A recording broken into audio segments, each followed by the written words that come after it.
I think it's caused people to think about personal identity, about Severance? ethics, Yeah. about what it means to consent to things, Yeah. About personhood more broadly. That's what art should do. And I think that's what science fiction does extremely well. And I think it's also, though I'm partial to it, what ancient Greek literature does, specifically Greek tragedy. How does Greek tragedy do that? I think that should give us courage. Exposure to other people's perspectives. It's moving us in a good direction. In the show Severance, would you want to be severed? No. Why not? Because I don't want to create a slave. Oh, interesting. And you think your Innie would be a slave? I would either be making a slave or enslaving myself, and neither of those are things I want to do. You'd be enslaving yourself. What if somebody wanted to consent? What if somebody wanted to be severed? So I find the whole thing of like the termination of employment, in other words, the death of the Innie. What if somebody wanted to consent to being severed, have the thing in the back of the head, the implant? They go to work, they have an Innie and an Outie, and then they decide that they want to quote unquote retire. They don't want to be severed anymore. And they're not severed anymore. Did they murder, I don't know, did they murder themselves? Did they murder somebody else? It seems like it. It does seem like it, doesn't it? It does seem at a certain point when their experiences are diverging and they have no shared memory, that you're creating essentially a different person. And so when you end that person, you're killing them. So, it's a fascinating question. Like, can you consent to do that to yourself? Yeah. Well, I think you have to look forward and say it's not going to be myself anymore. It's a little bit like having children. Though I think worse. Because, worse. But I think it's a similar kind of ethical negotiation that you have to go through, you know. With yourself. Yeah. To say, okay, I'm creating another person, Yeah. right? And this is the same whether you're having children or whether you're severing yourself. Yeah. But when you have children, you do it with the sense that I'm going to have a child and eventually they're going to become autonomous on their own. And they're going to be their own person. Right. And for me, the moral calculus always comes out to it's better to be alive than not. So that's a good thing to do. But if you're creating another person in your body, that person will never be autonomous. They can't even choose to die. They don't get to choose when they retire. And, you know, I'm a classicist, so I'm always thinking about ancient texts. Oh. When I think about how the Innies can never choose whether or not to die, I think about Seneca the Younger. So Seneca the Younger. Explain that to us. Yeah. Yeah. So he's fabulous person to read, really, really accessible still. You can go out, you can buy a translation of him anywhere. He's a Stoic philosopher, also, strangely, one of the richest men in Rome, also the tutor of the Emperor Nero. But he writes a lot about suicide. He's obsessed with this topic. And one of the things he says about it is he says, that's real freedom, is the ability to know that you can die anytime you want. You can always find a means to die. And he tells some really disgusting stories about gladiators and slaves killing themselves in creative ways. And he says, because of that, you're always actually free. Because you always have the ability to check out. And that's something the Innies don't have. They can't leave. They can't keep themselves from working. We haven't seen anybody try to commit suicide while at work, but they can't retire themselves. Yeah, it's weird because they have the same linguistic, like they speak English, they have no memories of the past. And that episode recently when they see the waterfall, and they say this is the world's largest waterfall. It just blew my mind because they had never seen they'd never even been outdoors. Yeah, you'd think, I watched that episode and I thought, I bet they'd trip a lot more. Yeah. Right? If you're used to just walking on a carpeted office building, you'd probably trip a lot more. That nitpick aside. If they have the same physical memories, because if they have the same verbal memories, they do, but they don't have the same memories. So I guess that's a kind of instinct that maybe comes through with Severance. But it's true, they don't know anything, and they're not capable of determining their lives in any way. And so they're shut off from control of themselves and control of their own minds because they can't educate themselves. Okay, so this is what's so interesting and so bizarre. So I've read about these ethical dilemmas, quandaries, theories my whole life, and I've never even considered any of these in this show. None. Because I never the thought of like severing yourself never occurred to me to make ethical dilemmas. Like, I'm fascinated by this idea. If you can consent, I mean, is it even ethical for you, or maybe moral would be a better word, for you to consent to be severed in the first place? Because you're creating an autonomous individual. And if you notice, what's super interesting is they're all different. They all become different people. Yeah. It's like, I don't know if you've ever seen Star Trek when there's a transporter accident, Will Riker becomes doubled and he becomes like a completely different person, like a renegade. But all the people who are severed become fundamentally different people. Yeah. Like, so I guess my question is it even moral to consent to be severed? I think whether you, I'm not sure. My I don't instinct know would be to either. say no, right? Because That's you my know you're instinct going as to well. create this other person who can't control anything. But the other But in person the is moment, you, though. yeah, and in That's the the moment you're problem. deciding Yeah. it, you're both people. You're potentially both the Innie and the Yeah. Outie. So in the moment of choosing, maybe it is all right because you are technically both people over whom that decision has an effect. But certainly later, if you look to the future effects, no. Yeah, I guess that's when the bridge to kids doesn't. No. Like you can't bridge it. You can't say, "Well, I consented to kids. There are certain obligations," but yeah, that's not your body. Yeah, exactly. That's where it ends. So the other thing that I thought was so interesting. So many things are so interesting in that show. Like, so the protagonist has sex with her Outie in a tent, thinking Ellie. it's her Innie, Yeah. right? And so Ellie, yeah. And his name is Mark, right? Yeah, Mark and Helly. Because Yeah. her name is Helena. Helly, yeah, Helly, yeah. So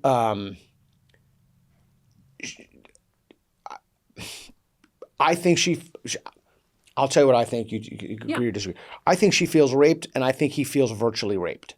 I think he feels completely violated. Rape would be too strong. I mean, she sits in the corner. Yeah. She gets in a semi-fetal position. She's crying. Yes, but I think in the end she ends up getting more angry.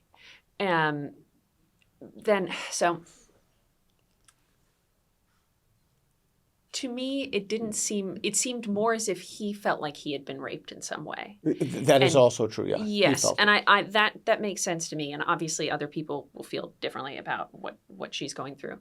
But it seemed more to me like she was angry because she thought something had been stolen from her. Right? She doesn't like sharing herself right, with her Outie. She is by definition shared. Mm-hmm. And she doesn't like that.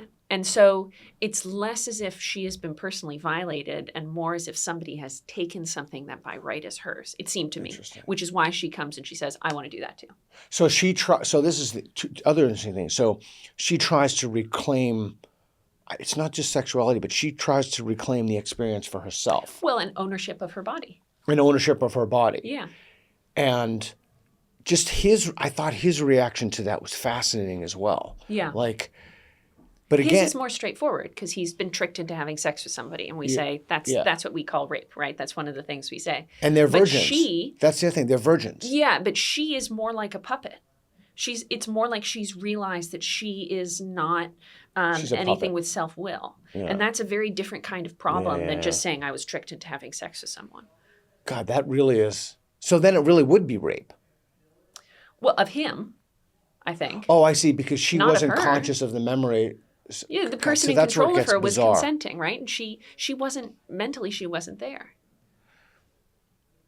So I think we would say that Mark body. Yeah, but the person who owned that body was in it at the time, and then she owns it at another time. Okay, so yeah, it's a fascinating concept to think about, like who owns. Because right now I'm the sole owner of my body. Yeah, we can't change that. Yeah. Yeah, but and they so, can. Yeah, and so I don't. Okay, so this is why I think, by the way, this is why I brought up the idea that it's kind of like having a child, because the only situation we have that's comparable that people experience now is being pregnant. Is that women can become pregnant, can have another person in their body, and they can make decisions for that other person, right? And it's a very fraught kind of moral position to be in, because on the one hand you have people who say, You shouldn't ever do anything dangerous at all, and you shouldn't even have a sip of wine. You shouldn't eat, Right. salami. All I want to eat when I'm pregnant is salami. So that's near and dear to my heart. And because you're doing it for another person, but at the same time you're saying, well, I'm still the owner of my body. Yeah. Surely I can eat some salami. Surely I can have a half glass of wine. But that ends at a certain point because you're not the same. It's not the same body, and you're not that's sharing correct. a mind. That's correct. Yeah. So, well, okay. So I have an idea. This was not my idea. Wish I could say it was my idea. This idea is Brett Hall's idea. I just spent time with him. He's the science educator in Miami. He's like the consigliere to Naval and David Deutsch. He's a super good guy. This is his idea. I wish I could claim it as my own. So, he's doing this like really weird, creepy stuff on the computer with like taking the numbers and putting them in baskets. And so this is his idea, and I think it's like, totally profound. He thinks that the Outies are somebody else's Innie, or that the Outies are somebody else's Outie. He thinks that so because you notice it. Do you think it takes place in the United States? No. Okay. No, I mean, some things definitely happened to change. The landscape looks like the Midwest. The houses look like mid-century Midwestern cars, houses, yeah. right? The cars. But there's that map that you see where it says it's a map of Kier. Correct. So it's either some kind of big incorporated town named after this person, or there's Probably been some not. kind of political change, and Kier is its own it's like it's an country, alternative region. future. Yes. So I think there's another explanation. Okay. Even when they look at the maps, the Yeah. maps are only. I think that Brett, it's onto something. My personal speculation is that. Okay, so this is so confusing because you get to meta layers of Innies and Outies. So I think he's doing something because they say he's on the cusp of some great discovery. Cold Harbor, right, is the name of his Something, project? yeah, something like that. Yeah. Yeah. So, yeah, I think that he is going to figure out something that the Outies are going to use to figure out if they're in a kind of the same kind of situation that they've been severed. So if there's a third level, in other words. Yeah, I think so. I mean, that's And in that case, Kier would be a kind of reality that just exists within Lumon. That's or something correct. like Lumon. that's correct. And that's why you never see any other season but winter, right? Yeah, and fall. and you never. it's like Narnia. Yeah, it's like they're It's always kind of winter stuck and never there. Christmas. Yeah. So it's interesting to me how there are so many ethical dilemmas and moral problems that come about from the very idea of being severed in the first place. Yeah. Who owns your body? And I thought that the part when he goes to Bert's house, or when Yes. And Yeah. he meets his husband. he meets his husband, Yes. and he says that the reason that he retired, basically killed his Innie, is because he thinks he's going to go to hell, and he wanted some part of him to go to heaven. Yep. So I thought that was incredibly profound and yet completely misguided. But then again, I'm not a particularly religious man, to say the least. So, I think that's a tough question. yeah, Because we've been talking about creating an Innie as creating another person. correct. So if you think that persons have souls, then it does actually follow that if you say, okay, if I'm creating an Innie and that's another person, they're going to have, it wouldn't be unreasonable to say that they have a different soul than I do. But if Yeah. you say, okay, we have the same soul, then in a sense, you're not necessarily creating a different person, in which case maybe severance is okay. And you're just torturing a part of yourself instead. Yeah, well, that's the other thing. Can you consent to torturing a part of yourself that you don't remember? I don't know. I don't know either. I mean, don't it's know. such a bizarre question. Yeah. I think consent doesn't make sense there anymore. like You could just say, is it right? Is it right or wrong? Consent isn't really part of yeah, that. I can see that. Yeah. So yeah, I do think you're creating two separate people, and maybe I just caught up in the Christian thing. Like they would have to kind of be born again. They would have to accept Jesus or whatever the paradigm is. So you can't really say that. Well, no, you mean to go to heaven? Yeah. Depends on your denomination, I guess. Oh, okay. Yeah. Well, I I'm guess. Episcopalian. We're very casual. We Okay. let everybody go to heaven. Okay, well, that's good. Yeah. That's good. I hope my former pets are in there. Yeah. Do you have any other reflections about the show or things you've been thinking about or things it relates to? Yeah. Well, so since I'm a classicist, like I said, I think about everything in terms of ancient literature. And there's so much about the Innies trying to figure out who they are. When you see Mark figuring out that he's married and that he had a wife and all these things, deep. it makes me think a lot about Oedipus, the most famous Greek tragedy by Sophocles. So Oedipus, if you don't remember, is about a man, a very, very clever man. And he comes to a city called Thebes, which is being attacked by the Sphinx. And he saves Thebes from the Sphinx. And he goes into the Theban city, and the Thebans say, yay, you saved us. Be our king, marry our queen. And he does. And he seems like he's a pretty good ruler, and he's married to this queen Jocasta. All the Thebans start dying of plague. Oedipus is concerned. He wants to find out why. He receives an oracle that says, the reason everybody's dying of plague is that the man who killed the last king, Laius, has never been punished. So Oedipus goes out publicly and he says, we're going to find this person and nobody's going to help him. We're going to drive him out of the country. And so he starts investigating. And in the course of his investigations, he finds out that he was the murderer of Laius. And then in the course of investigating that, he finds out not only that he was the murderer of Laius, but that he was Laius's son, who was given up as a baby, exposed on a mountain. And that his wife, Jocasta, who he seems to be quite affectionate to, is actually his mother. And that their 4 children are the product of incest. So Oedipus finds all this out. It keeps getting worse. It keeps getting worse and worse. And he finds all this out. His Jocasta runs off and hangs herself. He runs and stabs out his eyes with the pins from her dress. But he doesn't die. He just kind of keeps living after that. And the play ends with him being kept inside the house. Yeah. And I think there's a lot in that play for thinking about something like Severance to say, well, what does it really mean to find out who you are? What are the stakes of that? Of figuring out the true meaning of your actions and of discovering how who you are relates to the people around you, because sometimes that's a terrible discovery. For Mark, who's clearly falling in love with Helle as an Innie, to find out he's also married to somebody is I think going to put him in an awful position. Not quite as awful as Oedipus.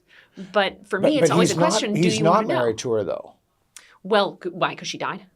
No, because why we don't know if she's dead. Oh, his body. Yes, you're right. The Outie Mark is married to her. Yeah. But that's going to create a real conflict eventually.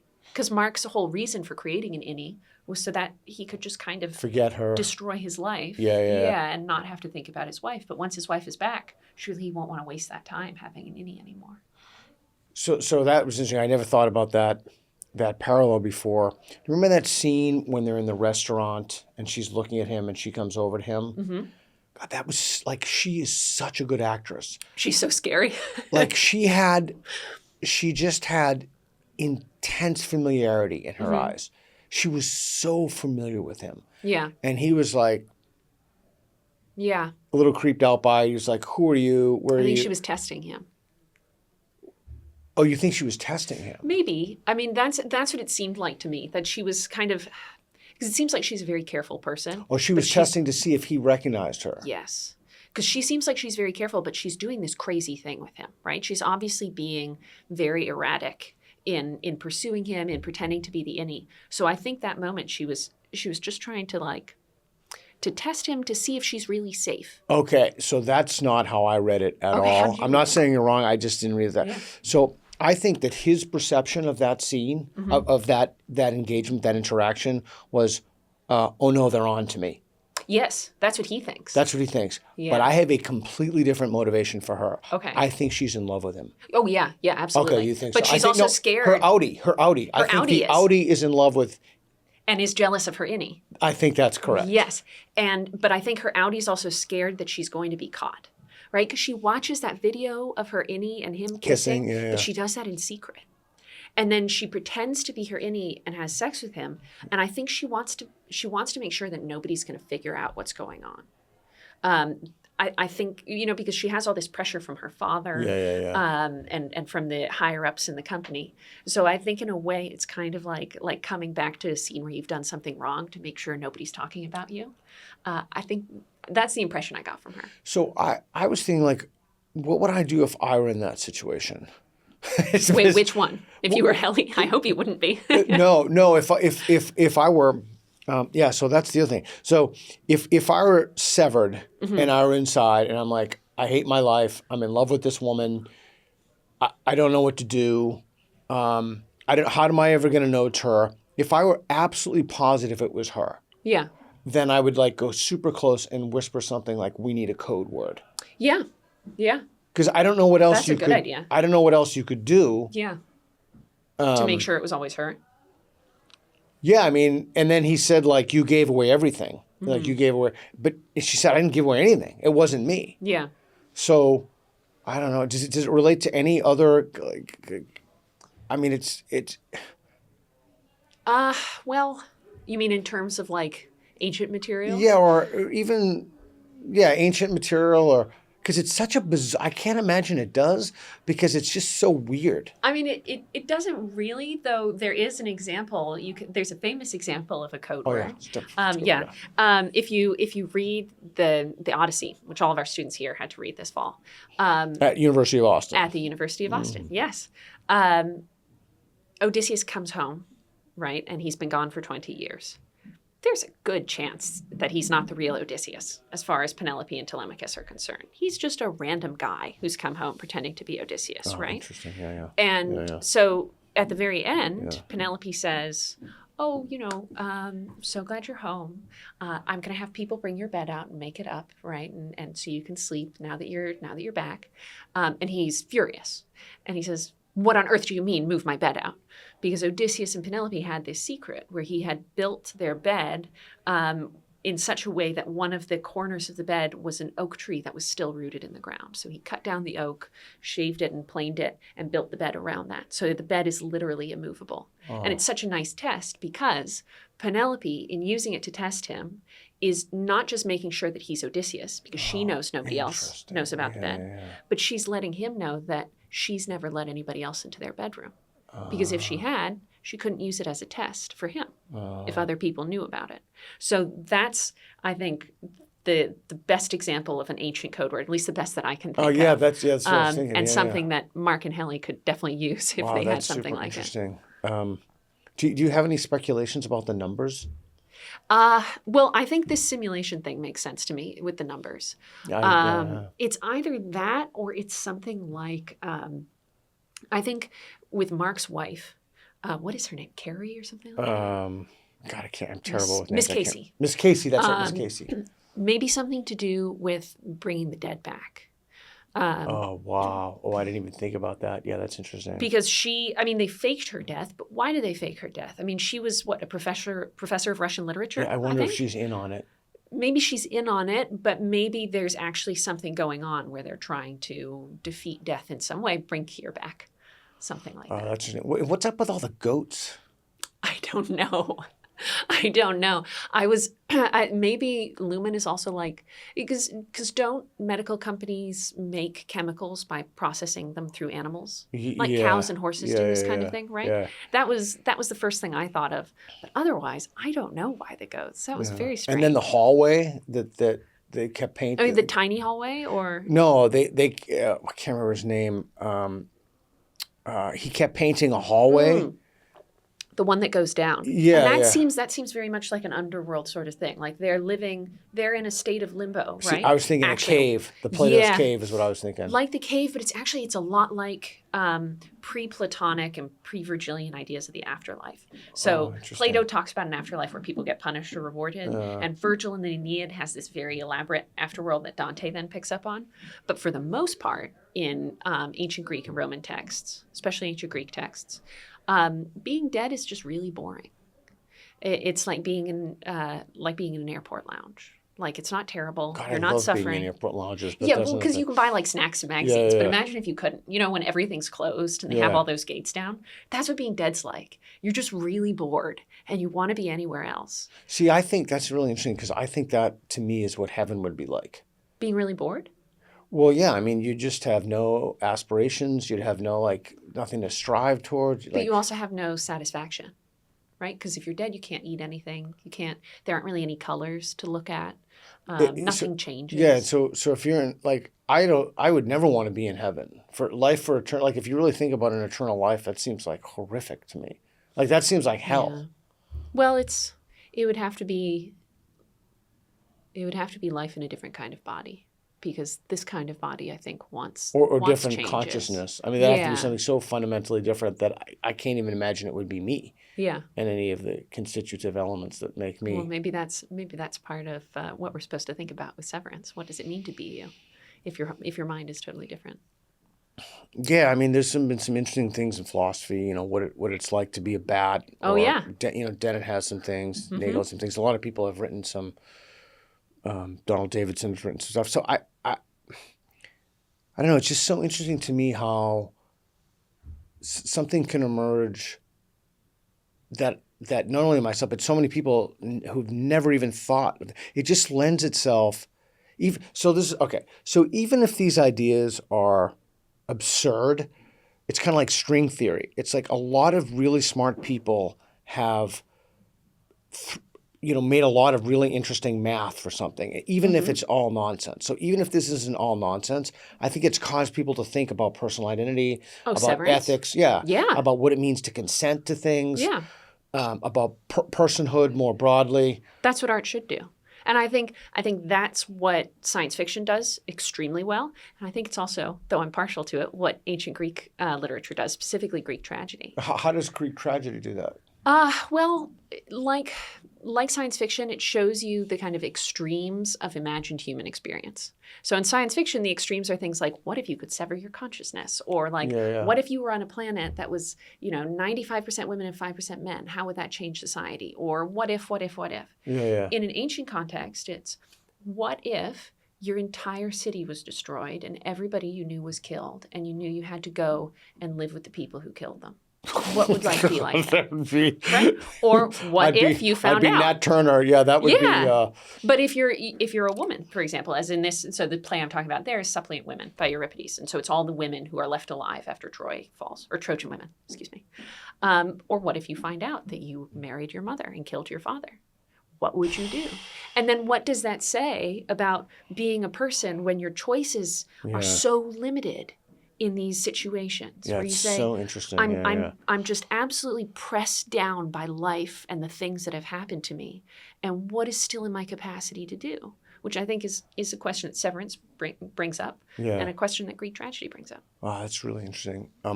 If I may ask, what other science fiction do you like?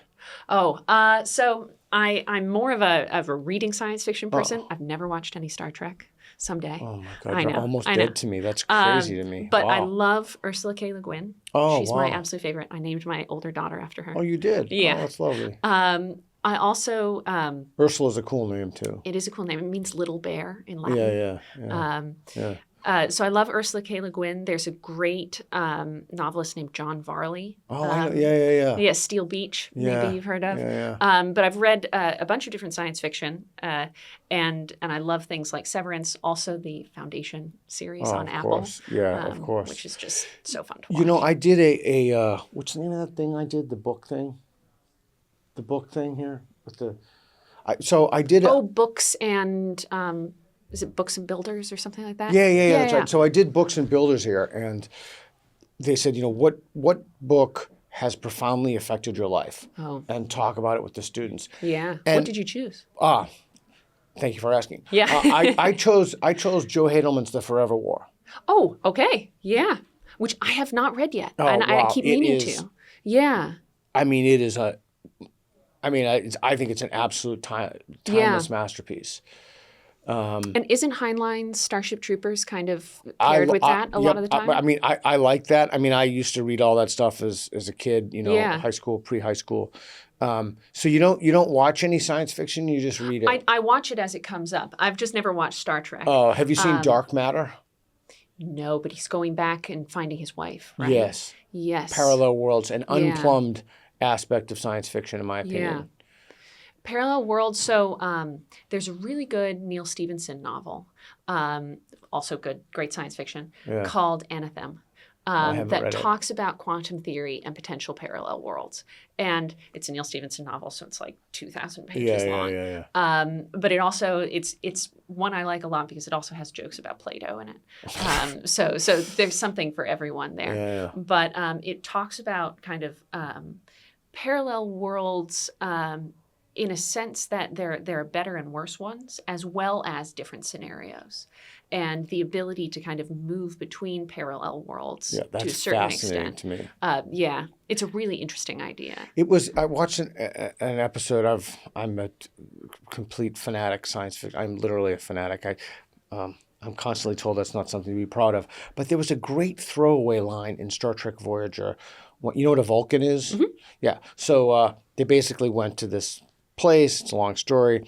And this guy who's a Vulcan pulls a book. I think it was a Vulcan guy, pulls a book off the shelf. And it was Vulcan Reflections on Platonic Thought.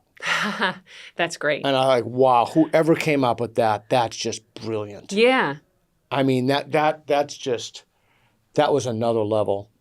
That's always one thing I wanted to do. I think if my career never panned out, I'd either want to be a restaurant critic or a science fiction, write science fiction plays. But Yeah. I tried to write some. I did write some, but none of them got accepted. So I satisfy myself with reading them. But speaking of parallel worlds Yeah. and Vulcans and Plato, have you ever read Dan Simmons' Ilium?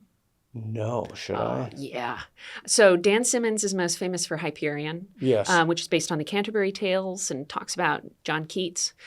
Ilium is a bit like that, but it's about Homer and it's about the Iliad. But Really? it also talks Tell me about the Shakespeare. Tell me the name again. Ilium. So Ilium is the other name for Troy in the Iliad. So it's called the Iliad because it's a poem about Ilium, the city.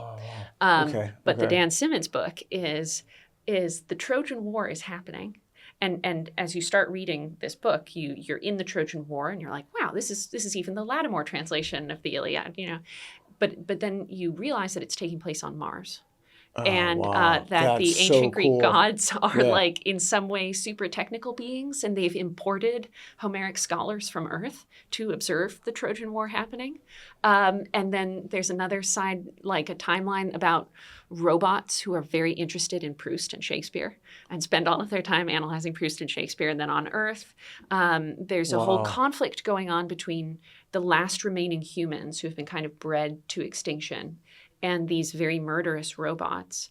And at a certain point, it becomes clear that in addition to everything else that's going on in this book with its quantum theory and its rich literary background, Yeah. that it's also very, very strongly a post 9/11 book. Oh, interesting. And How so? there's a point where one of the heroes is walking under the ocean and he finds a submarine, and the submarine is full of warheads. It's been abandoned for thousands of years, and it's full of warheads, and each of them has a tiny black hole in it.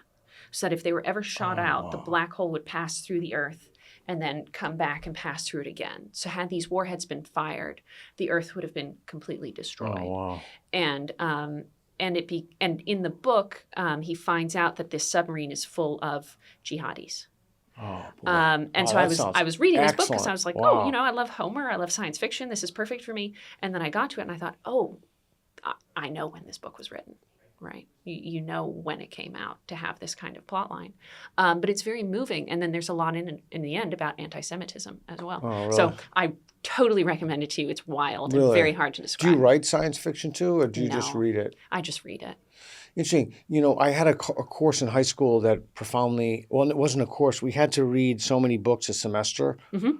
And we got, I can't remember, it was obviously a long time ago, but it was a science fiction and fantasy. And you could pick, they gave you a list. Yeah. That'd be pretty cool if University of Austin had kind of, if we could get, I don't know, a famous science fiction person to teach science fiction, or you know, the history, or I mean, I don't know, Yeah. it's something. I think it'd be, I don't know. I mean, I'm giving away my I'm showing too many of my cards because I'm a huge fan. If but, someone could teach a science fiction course, somebody who really liked science Right, fiction and but I'm maybe not- had a podcast. right, but I'm not a science fiction author. It would have to be someone Yeah. with gravitas and someone. So I know there's been discussion about putting, for example, Canticle for Leibowitz on one of the that's a syllabi. great book. It just wrecks me, that book. Yeah. It's so good. Yeah. So I hope we do include that in a class because it's definitely worth reading. Yeah, I remember the first time I read that. It was like so many things became clear to me. Yeah. So how's it going for you here at University of Austin? Oh, it's great. It's wonderful being here. You know, the students are very excited. They're very willing to do difficult things. Yeah. And Engaging. Yeah. That's the word I'd use. Super engaging. Yeah, super engaging, very, very thoughtful. Yeah. And the faculty is all excited to be here. And Yeah. so it's wonderful to work with a group of people who are kind of thrilled about the mission and the opportunity and happy working in close quarters. Yeah. It's very companionable. Yeah. Is there anything I should have asked you that I didn't, or would you like to ask me anything, or would you like to talk about something else, or? Well, what's your favorite science fiction novel? I'm always looking for recommendations. Well, after the Forever War, I mean, I love that whole, I don't know if I'd actually call it a series. I'd say Forever Peace was pretty extraordinary, and Okay. I learned so much from that. So I'll have to read those next. Yeah, I mean, yeah. And then every year up until like very recently, I would read whoever won the Hugo or the Nebula or both. And so I Yeah. just read those. Have you ever looked at the Prometheus Award winners? Those are really interesting No, I haven't. too. I just did Hugo and Nebula. Should I look at Prometheus? Yeah, Prometheus is fun because those are for science fiction books that specifically evince a kind of libertarian worldview. Oh, interesting. So there have been some really interesting winners. Yeah, I have libertarian sympathies, but I'm not a libertarian. Yeah, well, nobody's perfect. Yeah, well, are you a libertarian? Yes. Are you really a Yeah, libertarian? Oh, wow, I didn't know that. Yeah. Well, Wow. I don't wear it around my neck. Yeah. but Wow, interesting. Anything else you want to talk about or throw out or questions or anything? No, I don't think so. All right.